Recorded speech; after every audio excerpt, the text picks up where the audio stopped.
കൃഷ്ണ ഗുരുവായൂരപ്പ. അച്ചു, അമ്മു, മക്കളെ കഴിക്കാൻ വാ. അവർക്കിതൊന്നും വേണ്ട. എനിക്ക് വയ്യ, ഞാൻ കുറെ വിളിച്ചു മടുത്തു. സുഖോട്ടൻ തന്നെ ചെന്ന് വിളിക്ക്. എന്താ കാര്യം?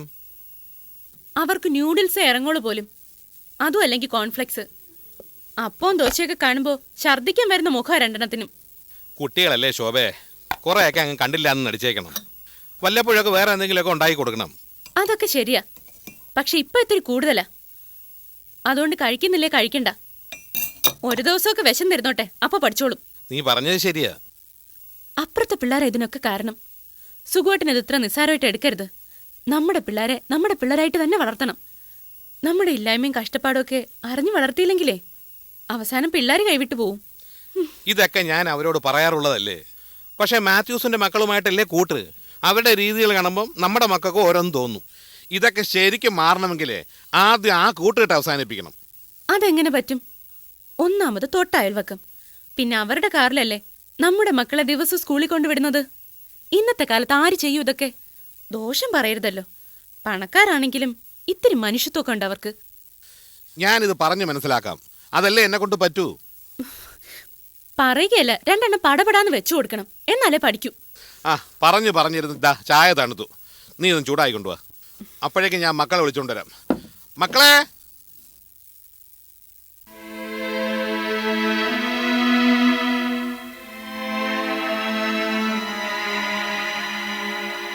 എന്താ കഴിക്കാൻ വരാഞ്ഞേ? ചോദിച്ചത് കേട്ടില്ലേ, എന്താ കഴിക്കാൻ വരാത്തതെന്ന്? എനിക്കപ്പം വേണ്ട. നിനക്കോ? എനിക്കും വേണ്ട. അത് ശരി. എന്നാ ഇന്ന് രണ്ടുപേരും കഴിക്കാതെ സ്കൂളിൽ പോകുന്നില്ല. എന്നാ ഞങ്ങള് പോണില്ല. നീ വണ്ടി പോരുത്. നമുക്ക് ഇഷ്ടമുള്ള ഭക്ഷണം ഉടുപ്പൊക്കെ വാങ്ങി തരേണ്ടത് അച്ഛനല്ലേ? അച്ഛനോടല്ലാതെ നമ്മൾ ആരോട് പറയുക? ഓഹോ, തർക്കുത്തരം പറയാനും പഠിച്ചു അല്ലേ? ശരിയാ, എന്റെ മോള് പറഞ്ഞത് ശരിയാ. നിങ്ങൾക്ക് വേണ്ടതൊക്കെ വാങ്ങി തരേണ്ടത് അച്ഛൻ തന്നെയാണ്. അച്ഛനോട് തന്നെയാ ആവശ്യങ്ങളൊക്കെ പറയേണ്ടതും. പക്ഷേ നിങ്ങൾക്ക് ഏത് അളവ് വരെ ആവാം ആ ആവശ്യങ്ങളും ആഗ്രഹങ്ങളും എന്നൊക്കെ നിങ്ങൾ മനസ്സിലാക്കിയിരിക്കണം. അപ്പുറത്തെ നിമ്മിയും നിക്കിലും സ്കൂളിലെ മറ്റു കുട്ടികളും കൊണ്ടുവരുന്നല്ലേ നമ്മളും ചോദിക്കുന്നുള്ളൂ. എന്നും ദോശ അപ്പവും കഴിച്ച് മടുത്തു. ഓരോ കുട്ടികൾ എന്തൊക്കെ വെറൈറ്റി ബ്രേക്ക്ഫാസ്റ്റാ കഴിക്കണേന്ന് അച്ഛനറിയോ? ഓരോരുത്തർ കൊണ്ടുവരുന്ന സ്നാക്സ്, സ്വീറ്റ്സ്, ഡ്രിങ്ക്സ്, നമുക്കെന്നും കുടിക്കാൻ ചുക്കുവെള്ളം, സ്നാക്സ് ബോക്സിൽ ബിസ്ക്കറ്റോ ചിപ്സോ. ബാക്കി ഞാൻ പറയാം. ആകെ 2-3 ജോഡി യൂണിഫോം മാത്രം, ശരിയല്ലേ? മറ്റു കുട്ടികൾക്ക് മൺഡേ ഷർട്ട്, ട്യൂസ്ഡേ ഷർട്ട്, അങ്ങനെ ഡെയിലി വേറെ വേറെ ഡ്രസ്സുകൾ, സൺഡേ മൺഡേ എന്ന് എഴുതിയ കർച്ചീഫുകൾ, ഓരോ ദിവസവും ഡിഫറെന്റ് സ്നാക്ക് ബോക്സുകൾ. അപ്പൊ അച്ഛനല്ല അറിയാം. എന്നിട്ടാ? അറിയാം, പക്ഷേ നിങ്ങൾക്ക് അതൊന്നും വാങ്ങിച്ചു തരാൻ അച്ഛൻ ആഗ്രഹമില്ല. എന്താ കാര്യം എന്നറിയാമോ? നമുക്ക് നമ്മുടേതായ ചില ശീലങ്ങളുണ്ട്, ജീവിത രീതികളുണ്ട്. അതേ നമ്മൾ പാലിക്കാവൂ എന്ന് വിശ്വസിക്കുന്ന ഒരാളാണ് ഞാൻ. അച്ഛൻ ചുമ്മാ പറയാ. അച്ഛൻ പിശുക്കന, അതുകൊണ്ടാണ് നമുക്കൊന്നും വാങ്ങി തരാത്തത്. അതെ, അച്ഛൻ പിശുക്കനാണ്. പക്ഷെ അത് എന്തുകൊണ്ടാണ് നിങ്ങൾ അറിയണം. അതിനുള്ള പ്രായമൊക്കെ നിങ്ങൾക്കായി. അച്ഛൻ്റെ മാസശമ്പളം മാത്രമാണ് ഒരേ ഒരു വരുമാനം. അതുകൊണ്ട് എല്ലാം ഒപ്പിക്കണമെങ്കിൽ പിശുക്ക് കൂടിയേ കഴിയൂ. എന്നാ പിന്നെ ഉച്ചക്കഞ്ഞി കിട്ടുന്ന വല്ല സ്കൂളിലാക്കിയാ പോരായിരുന്നോ? മതിയായിരുന്നു. സത്യം പറഞ്ഞാൽ അതിനുള്ള ഗതിയേ എനിക്കുള്ളൂ. പക്ഷെ നേരാവണ്ണം പഠിപ്പിച്ച് നിങ്ങളെയൊക്കെ വലിയ ആളാക്കണമെന്ന് ഞാൻ ആഗ്രഹിച്ചു. അതൊരു തെറ്റാണോ? പറ.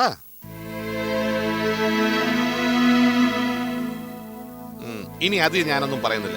ശരി, മക്കൾ രണ്ടുപേരും ചെന്ന് ഭക്ഷണം കഴിക്കാം. പക്ഷെ അച്ഛനെന്ന് നമുക്കൊരു 50 രൂപ തരണം. എന്തിന്? എന്നും ആ നിമ്മി നികിലോ നമുക്ക് എന്തെങ്കിലും വാങ്ങി തരുന്നത് നാണക്കേട്. ഇന്ന് അവർക്ക് ഐസ്ക്രീം വാങ്ങി കൊടുക്കണം. ശരി. വല്യേട്ടൻ തന്നെ ഇവരെ വഷളാക്കുന്നേ. രാധമ്മ ഒന്നും പറയണ്ട. നമുക്കുള്ളതും കൂടെ രാധമ്മ ഷെയർ ചെയ്യണുണ്ടല്ലേ അച്ഛനെ നമുക്കൊന്നും തരാൻ പറ്റാത്തത്. അച്ചു, രാധമ്മായി അച്ഛന്റെ പെങ്ങളല്ലേ. അവക്കിപ്പോ അച്ഛനായിട്ടോ അമ്മയായിട്ടോ ഞാൻ മാത്രമല്ലേ ഉള്ളൂ. അതുകൊണ്ട് മക്കൾ അങ്ങനെയൊന്നും പറയരുത്. രാധേ, നീ ഇവരെ വിളിച്ചോണ്ട് ഭക്ഷണം കൊടുക്ക്. വാ.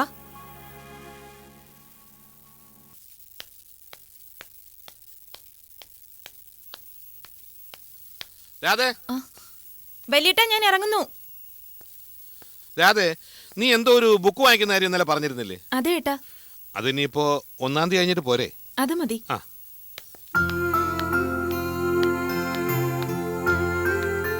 ശോഭേ, മക്കൾ ഇന്ന് പറഞ്ഞത് രാധയ്ക്ക് വിഷമമായി കാണും. അവളും എല്ലാം പറഞ്ഞോ? ഇല്ല, കുട്ടികളുടെ ഒരു വർത്താനമൊക്കെ കേട്ടാ വലിയ ആൾക്കാരായി പോയി അവരൊന്ന് തോന്നും. ഇപ്പോഴത്തെ കാലമല്ലേ. ശരിയാ, എനിക്കൊക്കെ മീശ മുളച്ചിട്ടും അച്ഛന്റെ മുഖത്ത് നോക്കി സംസാരിക്കാൻ പേടിയായിരുന്നു. സത്യം പറഞ്ഞ ഒന്നും ചോദിച്ചു വാങ്ങിച്ചിട്ടില്ല ഇന്ന് വരെ.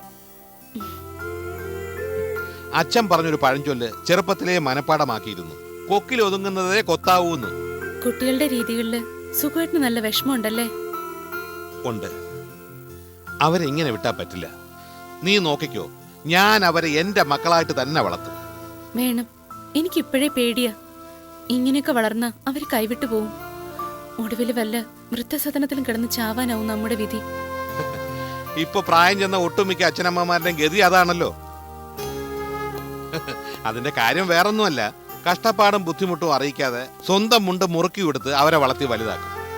അമ്മയുടെ അച്ഛൻ്റെയും ജീവിത രീതികളോടും ഇഷ്ടങ്ങളോടും ശൈലിയോടും ഒക്കെ അപ്പോൾ അവർക്ക് പുച്ഛം തോന്നും. അപ്പോഴേക്കും കറവ് പറ്റിയ പശുക്കളായി കഴിഞ്ഞിരിക്കും ആ പാവങ്ങൾ. പിന്നെ അവരെ കൊല്ലാനല്ലാതെ വളർത്താൻ ആരാ മെനക്കെടുക?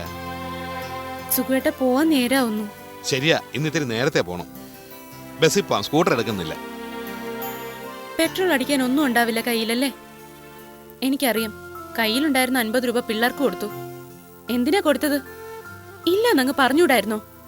വാശി പിടിച്ച 2 എണ്ണം കൊടുക്കണം. അടിച്ചു വളർത്തിയിട്ട് കാര്യമില്ല ശോഭേ. ഇതുവരെ ഞാൻ അവരുടെ ദേഹത്ത് തൊട്ടിട്ടുണ്ടോ? ഇല്ല. ആദ്യം തെളിക്കുന്ന വഴിയെ പോകുന്നുണ്ടോ എന്ന് നോക്കണം. പിന്നെ പോകുന്ന വഴി ഏതെന്ന് മനസ്സിലാക്കണം. അത് ശരിയല്ലെങ്കിൽ അവർക്ക് സ്വയം മനസ്സിലാക്കാൻ നമ്മൾ അവസരം ഉണ്ടാക്കി കൊടുക്കണം. അപ്പൊ പിന്നെ ഒരിക്കലും ആ തെറ്റായ വഴിയിലൂടെ അവർ നടക്കില്ല. അതാണ് എന്റെ രീതി. ഇതൊക്കെ നമ്മുടെ മക്കളുടെ തലയിൽ കയറുമെന്ന് എനിക്ക് തോന്നണില്ല. നോക്കട്ടെ, തൽക്കാലം അവർ ഏതുവരെ പോകും നമുക്ക് നോക്കാമല്ലോ. അതൊക്കെ സുഖേട്ടന്റെ ഇഷ്ടം. പിന്നെ സ്കൂട്ടർ എടുത്ത് പോയാ മതി. അല്ല, അത് അതിനുള്ള ചില്ലറൊക്കെ എന്റെ കൈ കാണും. ഞാനങ്ങനെ വല്ലതും കരുതി വെക്കുന്നുണ്ടല്ലേ മാസം അവസാനം ഇതുപോലെ തട്ടിമുട്ടി പോകുന്നേ. നിന്റെ കയ്യിലുള്ളത് എടുക്കണ്ട. എന്തൊക്കെയോ സാധനം വാങ്ങാനുണ്ടെന്ന് ഇന്നലെ നീ എന്റെ അടുത്ത് പറഞ്ഞില്ലേ? അതൊക്കെ ഞാൻ വാങ്ങിക്കോളാം. ഒരു 100-350 രൂപയൊക്കെ എന്റെ കൈ കാണും.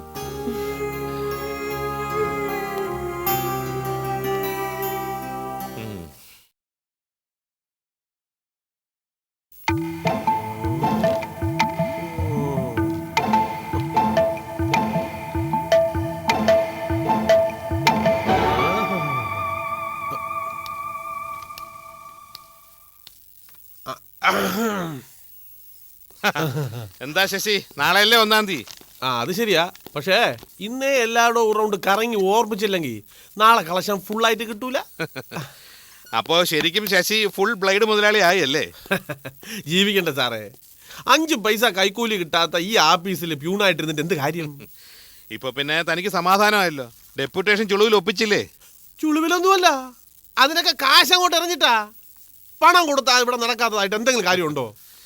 അല്ല, പണത്തിനിപ്പോ ശശിക്ക് ഒരു ബുദ്ധിമുട്ടും ഇല്ലല്ലോ. സാറ് പറഞ്ഞാൽ ശരിയാ. കൈക്കൂലിയായിട്ടും പലിശയായിട്ടും ഇപ്പോൾ സാമാന്യം നല്ല വരുമാനമുണ്ട്. ജീവിക്കണമെങ്കിൽ അന്തസ്സായിട്ട് ജീവിക്കണം സാറേ. അതാണ് എൻ്റെ പോളിസി. ഉള്ള കാലം ആടിച്ച് പൊളിച്ച് ജീവിക്കണം.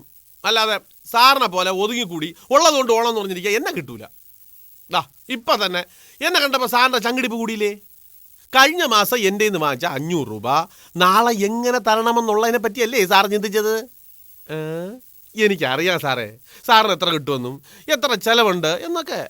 കഴിഞ്ഞ മാസം കുട്ടികൾക്ക് ഫീസ് കൊടുക്കാൻ വേണ്ടി സാറിന് കടം വാങ്ങിച്ചില്ലേ? ഇനി നാളെ എനിക്കത് തന്നു കഴിഞ്ഞ് അടുത്ത മാസം സാർ പിന്നെയും കടം വാങ്ങും. ഇതൊക്കെ അറിയാമെന്ന് വെച്ച് നാളെ സാറിൻ്റെ നിന്ന് കാശ് വാങ്ങിക്കാതിരിക്കാൻ പറ്റുമോ? തന്ന പണത്തിൻ്റെ പലിശ വാങ്ങിക്കാതിരിക്കാൻ പറ്റുമോ? അപ്പം സാറേ നാളെ 500 രൂപയും പലിശയും. ഓക്കെ, ശരി. തേച്ച് വെച്ച ഷർട്ട് അത്രയും ഉടഞ്ഞു. കുട്ടികൾ വരാറായല്ലോ, വന്നിട്ട് അവരെയും കൂട്ടി പോയാൽ പോരെ? എനിക്ക് നേരത്തെ ക്ലബിൽ ചെന്നിട്ട് കാര്യമുണ്ട്. നീ കുട്ടികളെയും കൂട്ടി അങ്ങ് വന്നാൽ മതി. പക്ഷേ ഞാൻ ഇന്നൊരു ഷോപ്പിങ്ങിന് ഇറങ്ങാമെന്ന് വിചാരിച്ചതാ. അപ്പുറത്തെ ഷോപ്പിംഗ് കൂട്ടിയിട്ടുണ്ട് ഒരു കമ്പനിക്ക്. സൂപ്പർ മാർക്കറ്റിൽ നിന്റെ കൂടെ വന്നിട്ട് അവരെന്ത് ചെയ്യാനാ? വെറുതെ പിള്ളേരെയും കൂട്ടി ഒരു കറക്കം. അതിന് മക്കളിന്ന് ടെന്നീസ് കളിക്കാൻ പോകുന്ന ദിവസമല്ലേ? അതെ, അവരിപ്പം ഇങ്ങ് എത്തുമല്ലോ. ഞാൻ അവരെയും കൂട്ടി ക്ലബിൽ വരും. കുട്ടികൾ ടെന്നീസ് കളിക്കും. ഞാൻ പിന്നെ അതിനിടയിൽ 1 മണിക്കൂർ സ്വിമ്മിംഗ് പൂളിൽ ചെലവഴിക്കും. പിന്നെ ലൈറ്റായിട്ട് ഡിന്നറും കഴിച്ച് നേരത്തെ ഇഞ്ഞു പോരും. അത് കഴിഞ്ഞ് മതിയല്ലോ ഷോപ്പിങ്. നീ ഏതായാലും സ്വിമ്മിങ്ങിന് പോകാൻ തീരുമാനിച്ചത് നന്നായി. നീ ഒന്ന് സ്ലിം ആയതിനു ശേഷം വേണം എനിക്കൊന്ന് കണ്ണടയ്ക്കാൻ. ഫോണിങ്ങെടുത്തേ. ഈ പറയുന്ന ആള് ഭയങ്കര സ്ലിം അല്ലേ? എടി, നീ പറയുന്നത് പോലൊന്നും അല്ല. ആണുങ്ങളായാൽ ഇത്രയൊക്കെ തടി വേണം. പക്ഷെ സ്ത്രീകൾ സ്ലിമ്മായിരിക്കുന്നതാണ് ബെറ്റർ. ചില ചാനലുകൾ കണ്ടു നോക്ക്, നിന്റെ പാതിയുള്ളവരെ പോലും അവിടെ അടുപ്പിക്കത്തില്ല. ആ അപ്പോ രാത്രി മുഴുവൻ കണക്ക് നോക്കുകയാണെന്നും പറഞ്ഞ് അത് കാണലാ പണി ആ, അല്ലേ? അതിനെന്താ കുഴപ്പം? ടി വി എന്ന് പറഞ്ഞാൽ വാർത്ത കേൾക്കാനുള്ള ഒരു സാധനമാണെന്ന് വിചാരിച്ച് ഞാൻ അത് മാത്രം കണ്ടോണ്ടിരിക്കണോ? അപ്പുറത്തെ സുകുമാരനെ പോലെ. ഹ, അങ്ങനെ വെറും ഒരു കൺട്രി, ഒരു മാസ ശമ്പളക്കാരൻ. മത്തായിച്ചൻ അങ്ങനെയാണോ? മത്തായിച്ചൻ എല്ലാ കാര്യത്തിലും മോഡേൺ ആയിരിക്കുന്നോ എനിക്കിഷ്ടം. നീ മോഡേൺ ആകുന്നതിനും ചെലവ്, തടി കൂട്ടുന്നതിനും ചെലവ്, ഉറയ്ക്കുന്നതിനും ചെലവ്. എല്ലാം എന്റെ പെടലിയിലാണല്ലോ ഈശോയേ. അല്ല, അതിനിടയിൽ നീ പിണങ്ങിയോ? ദേ എനിക്ക് നന്നായിട്ട് വേദനിച്ചു കേട്ടോ. ഓ, അതൊക്കെ ഒരു റൗണ്ട് നീന്തുമ്പോ അങ്ങ് ശരിയാവുന്നേ. ഉം.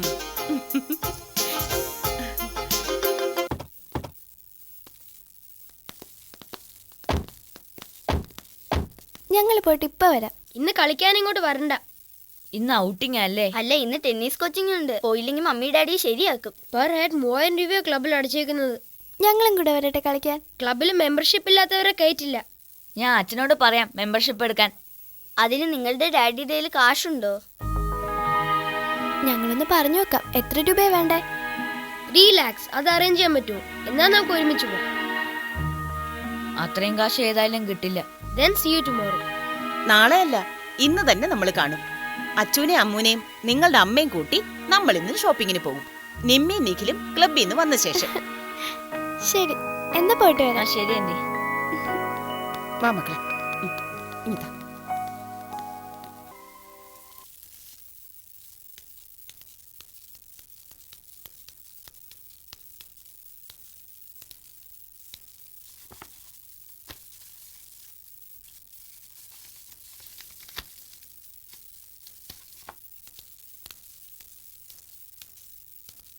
ആ ഇതാ ചാൻസ്. നമുക്ക് കുറെ സാധനങ്ങൾ എടുക്കാം.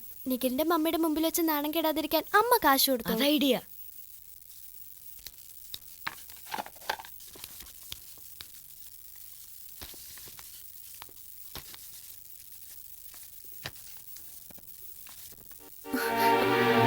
ഏയ് അമ്മു, എന്തായി കാണിക്കുന്നേ? പ്ലീസ് അമ്മ. ഒരു പ്ലീസും ഇല്ല. അവരെ കണ്ടില്ലേ? നമ്മളും അവരെ പോലെയല്ലേ? അല്ല, നിങ്ങളുടെ അച്ഛൻ അവരെ അച്ഛനെ പോലെ വലിയ ബിസിനസ് ഒന്നും അല്ല പണി. മാസാമാസം കിട്ടുന്ന ശമ്പളം കൊണ്ടാ നമ്മൾ ജീവിക്കണേ. ആ ഓർമ്മ വേണം. അവര് ഓരോ സാധനങ്ങളെ പറ്റി ചോദിക്കുമ്പോ നമ്മൾ അത് കണ്ടിട്ട് പോലും ഇല്ലെന്ന് പറയുന്ന നാണക്കേടാ. അമ്മേ, നമ്മൾ ഒരുപാട് ഒന്നും എടുക്കില്ല. എല്ലാത്തിനും ഒരെണ്ണം പ്ലീസ്. വേണ്ട, മര്യാദയ്ക്ക് ഇവിടെ നിന്നു.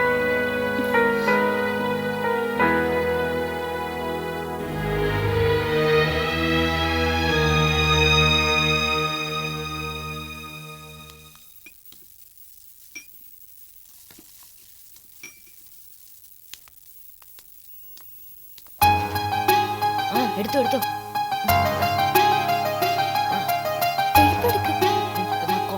കൊമ്പൻ.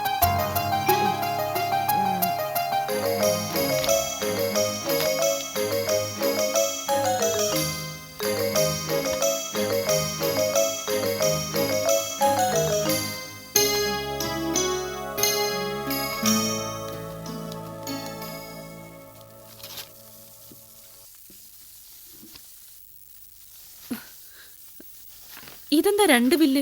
കുട്ടികൾ കൊണ്ടുവന്നതിന്റെ ബില്ല് അവർ പുറത്തുണ്ട്. അയ്യോ, ഇതൊന്നും വേണ്ട. സോറി മാഡം, ബില്ലടിച്ചു പോയി.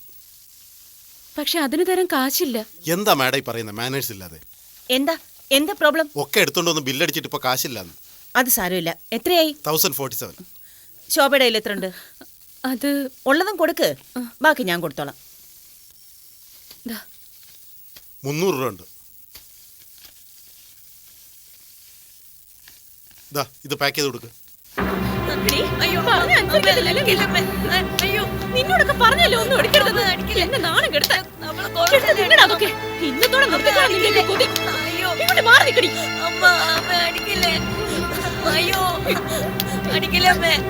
പറഞ്ഞതാ വേണ്ട വേണ്ട. നീ എന്റെ തല കയറുക. 1-2 രൂപയുടെ കടമല്ലേ പറ്റി വെച്ചത്. നാണം കെടുത്താൻ. തിന്നടാ. ഇന്നത്തോടെ നിർത്തിക്കോളാം. നിന്റെ കൊതി മതി. എന്താ നീ കാണിക്കുന്നത്? മക്കളോട് തന്നെ ചോദിച്ചു നോക്കൂ സുഖേട്ടൻ. കരയാതെ. ഇങ്ങ് വാ മോളെ. ആ പോട്ട്, സാരമില്ല സാരമില്ല.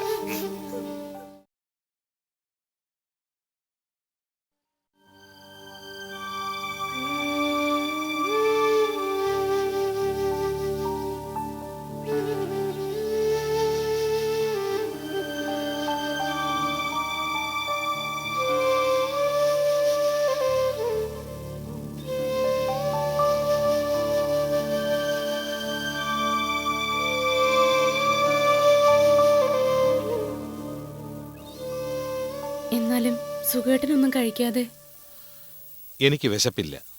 ഞാനവരെ തല്ലിയതില് സുഖേട്ടന് വിഷമമുണ്ടല്ലേ? ആരായാലും തല്ലിപ്പോവും. അതൊന്നുമല്ല ഞാനിപ്പോൾ ആലോചിക്കുന്നത്. അവരെ എങ്ങനെ കാര്യങ്ങൾ പറഞ്ഞ് മനസ്സിലാക്കി കൊടുക്കാം എന്നാണ്. ഇതോടെ അവർ നടങ്ങുമെന്ന് എനിക്ക് തോന്നുന്നേ. ഇല്ല, അവർക്കെന്നല്ല, അവരുടെ പ്രായത്തിലുള്ള ഒരു കുട്ടികൾക്കും ഇത്തരം ആഗ്രഹങ്ങളിൽ നിന്ന് അത്ര എളുപ്പം രക്ഷപ്പെടാനാവില്ല. മുതിർന്നവരുടെ അവസ്ഥയോ അങ്ങനെ തന്നെ. ശോഭയ്ക്കറിയോ, കൺസ്യൂമറിസത്തിൻ്റെ ഏറ്റവും വലിയ ഇരയാണ് നമ്മുടെ ഈ കേരളം. നമ്മളൊന്നും ഉണ്ടാക്കുന്നില്ല, എല്ലാം വാങ്ങിച്ചു കൂട്ടുന്നതേ ഉള്ളൂ. കണ്ണുകൾക്കും കാതുകൾക്കും നേരെ വരുന്ന എല്ലാത്തിലുണ്ട് പ്രചോദനങ്ങൾ, വശീകരിക്കുന്ന, അടിമയാക്കാൻ പോകുന്ന പരസ്യങ്ങൾ. അതിൽ നമ്മളെ വീണു പോകുന്നു. പിന്നെയല്ലേ കുട്ടികൾ. നമ്മുടെ കുട്ടികളെ നമ്മൾ ഒന്നിൻ്റെയും നീരാളിപ്പിടുത്തത്തിന് വിട്ടുകൊടുത്തൂടാ. ശരിയാ, നമുക്കെന്നല്ല ആർക്കും ഇനി ഒറ്റയടിക്ക് ഈ നാട് നന്നാക്കാൻ കഴിയില്ല. പക്ഷേ നമ്മളൊന്ന് വിചാരിച്ചാൽ നമുക്ക് നമ്മുടെ കുട്ടികളെ നേർവഴിക്ക് കൊണ്ടുവരാൻ പറ്റും. അങ്ങനെ ഓരോരുത്തരും വിചാരിച്ചാൽ മാത്രമേ ഇനി ഈ നാട്ടിൽ എന്തെങ്കിലും മാറ്റങ്ങൾ ഉണ്ടാക്കാൻ പറ്റുള്ളൂ. സുഖമായിട്ട് എണീക്ക്, എന്തേലും കഴിക്കാം. പിന്നെ കുട്ടികളെല്ലാം കഴിച്ചോ? രാധ അവരെ നിർബന്ധിച്ച് കഴിപ്പിച്ചു. ശരി, ഞാൻ അവരെ നോക്കട്ടെ.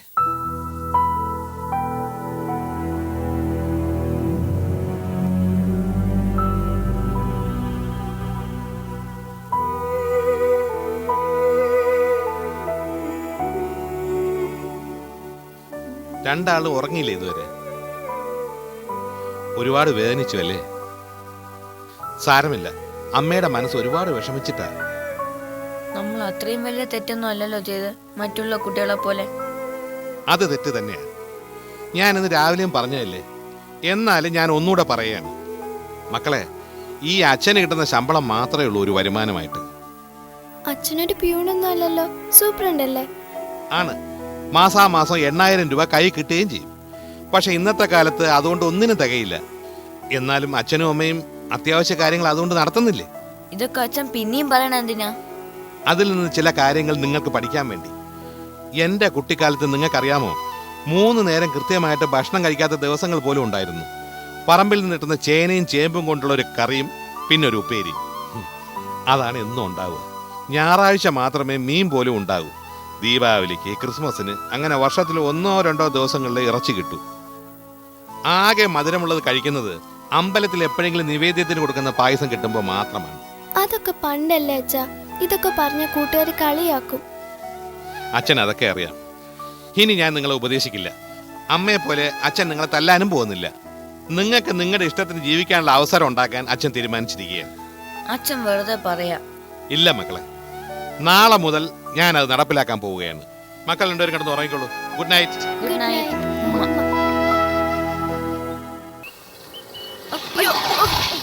പേടിച്ചു അച്ചു ഇറങ്ങ്.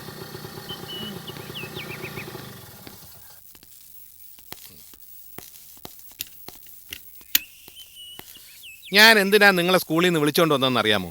ഇല്ല, അച്ഛനൊന്നും പറഞ്ഞില്ലല്ലോ.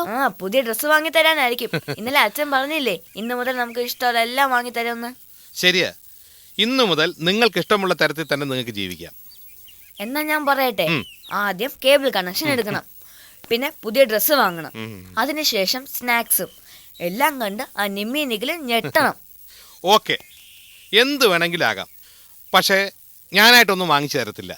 അപ്പോ അച്ഛൻ നമ്മളെ പറ്റിക്കായിരുന്നല്ലേ? അല്ല, ഞാനായിട്ടൊന്നും വാങ്ങിച്ചു തരത്തില്ല എന്ന് മാത്രമേ പറഞ്ഞുള്ളൂ. പക്ഷേ നിങ്ങൾക്ക് എന്ത് വേണമെങ്കിലും ആകാം ഒരു മാസത്തേക്ക്, ജസ്റ്റ് ഫോർ 1 month. ഒന്ന് തെളിച്ച് പറ അച്ഛാ.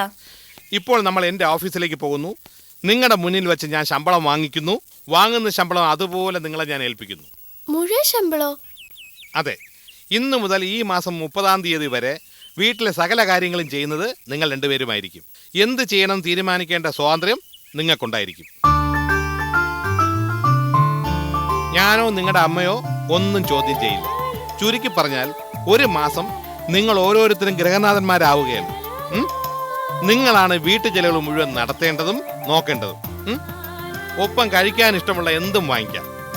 പിന്നെ പറ്റുമെങ്കിൽ എന്തെങ്കിലും കുറച്ച് രൂപ മിച്ചം പിടിക്കും. അതേ ഉള്ളൂ എൻ്റെ ഒരു കണ്ടീഷൻ. നമ്മളൊരു 2000 രൂപ മിച്ചം പിടിക്കാം. അതെ. അതൊന്നും വേണ്ട.